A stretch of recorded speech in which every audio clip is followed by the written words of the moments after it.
दोस्त, यदि आप एक स्टूडेंट हैं या बिजनेसमैन हैं और अपने जीवन में बार बार असफलताएं आ रही है तो दोस्त, यह वीडियो मैं आपसे स्ट्रांगली रिकमेंड कर रहा हूं, इसे आप अंत तक जरूर देखना। दोस्त, यह वीडियो आपका लाइफ चेंजिंग हो सकता है। इस वीडियो में यह भी हो सकता है कि आप जिस सवाल का जवाब ढूंढ रहे हैं वो सवाल का जवाब इस वीडियो से आपको मिल जाए, और यदि इस वीडियो से किसी का भी लाइफ चेंज हो जाए तो इस वीडियो को बनाने का उद्देश्य भी पूरा हो जाएगा दोस्त। इसलिए आप इसे स्किप मत करना, इस वीडियो का आप कम से कम पूरा जरूर देखना। दोस्त, मेरा आपसे एक सवाल है कि वो कागज़ का टुकड़ा जिसे हम रिजल्ट या मार्कशीट कहते हैं वो कैसे हमारे आने वाले भविष्य को तय कर सकता है। बड़े दुख की बात है, किसी कागज के टुकड़े की वजह से कितने लड़के और लड़कियां सुसाइड तक कर रहे हैं। मैंने माना शिक्षा बहुत जरूरी है, लेकिन ऐसा कहीं नहीं लिखा है कि 95% मार्क्स लाने वाला बहुत अमीर आदमी या सफल बन जाएगा और 50 से 60% लाने वाला छोटा आदमी नौकर या चपरासी ही बनेगा। दोस्त, आइए हम इसी बात को समझने के लिए एक कहानी सुनते हैं। एक छोटे से गाँव में एक लड़का रहता था। उसके घर की आर्थिक स्थिति बहुत ही कमजोर थी। न तो रहने के लिए अच्छे घर थे, ना पहनने के लिए अच्छे कपड़े और ना खाने के लिए अच्छा खाना। कह सकते हैं कि 2 वक्त की रोटी भी अच्छे से नसीब नहीं होती है। किसी तरह परिवार का गुजारा हो रहा था। अक्सर उसके पिता बीमार रहते थे और उसकी माँ घर घर जाकर बर्तन मांजकर घर का गुजारा करती थी। अचानक एक दिन उसके पिता की मृत्यु हो जाती है। पूरा परिवार शोक में था। दोस्त, आप सोचिए, किसी की पिता की मृत्यु हो जाएगी तो उसको उस समय कैसा फील होगा, उस समय कैसा महसूस करेंगे। वो दुख वही जानता है जिसके साथ ऐसा होता है। कहते हैं ना कि जब कोई दुख हमारे ऊपर होता है तो उससे किसी तरह निपटते रहते हैं, तब भगवान और बड़ा दुख दे देता है। यही हमारी परीक्षा की घड़ी होती है दोस्त। उस समय में टूटना नहीं है, बल्कि हमें एकदम मजबूत होकर खड़े रहना है। और उसके परिवार की इतनी भी क्षमता नहीं थी कि अपने पिताजी का श्राद्ध कर्म करे। वे किसी तरह उसका अंतिम संस्कार करते हैं। दिन बीतते गया दोस्त, और वह लड़का स्कूल भी जाने लगा और बड़ा होने लगा और अपनी पढ़ाई जारी रखा। वह लड़का अक्सर चुपचाप बैठा रहता था, वो किसी से बात नहीं करता था। उसे क्लास में सब चिढ़ाते थे। एक दिन उसके टीचर उस लड़के को एक पत्र देते हुए कहा, तुम इसे अपनी माँ को दे देना। उसकी माँ उस पत्र को पढ़कर मन ही मन मुस्कुराने लगी। लड़के ने अपनी माँ से पूछा, माँ, इस पत्र में क्या लिखा है?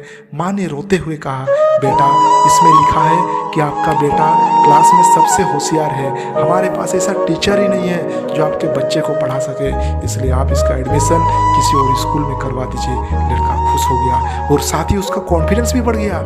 वो मन ही मन सोचने लगा कि उसके पास कुछ खास है। चिट्ठी पूरी खत्म होने के बाद उनकी माँ के आंखों में सिर्फ आंसू थे और सामने उस लड़के का चेहरा। अगले ही दिन उसकी माँ ने उसका एडमिशन दूसरे स्कूल में करवा दिया। उस लड़के ने मन लगाकर पढ़ाई की और एक दिन अपने मेहनत के दम पर बड़ी सफलता हासिल की। उसकी माँ बहुत बूढ़ी हो चुकी थी। एक दिन अचानक ही उसकी माँ की मृत्यु हो गई। वो लड़का फुट फुट कर रोने लगा। वो तभी अचानक अपनी माँ की अलमारी खोली और उनके सामानों को देखने लगे। उनकी नज़र एक पत्र पर पड़ी। यो वही पत्र था जो उसकी टीचर ने उसकी माँ को देने के लिए दिया था। इसे पढ़कर वे घंटों रोए। इस घटना ने उन्हें हिला कर रख दिया। दोस्त, आप सोच सकते हैं उस लड़के के ऊपर क्या बीता होगा, उस लड़के को कैसा महसूस हुआ होगा, उसको कितना दुख लगा होगा दोस्त। और आप जानकर ये हैरान हो जाएंगे कि वो लड़का कोई और नहीं, हमारे महान वैज्ञानिक थॉमस अल्वा एडिसन थे, जिसे 20वीं सदी का सबसे महान बुद्धिमान व्यक्ति माना जाता है। ये घटना उनके जीवन का टर्निंग पॉइंट साबित हुआ। इसके बाद थॉमस ने कोई ऐसे आविष्कार किए जिसे दुनिया भर में उनकी चर्चा हुई। एडिसन ने अपनी डायरी में लिखा था कि थॉमस अल्वा एडिसन अपनी हीरो माँ का मंदबुद्धि बच्चा है जो एक सदी का जीनियस बना। तब एडिसन ने कहा, वो माँ ही है जिसके रहते हुए जिंदगी में कोई गम नहीं होता।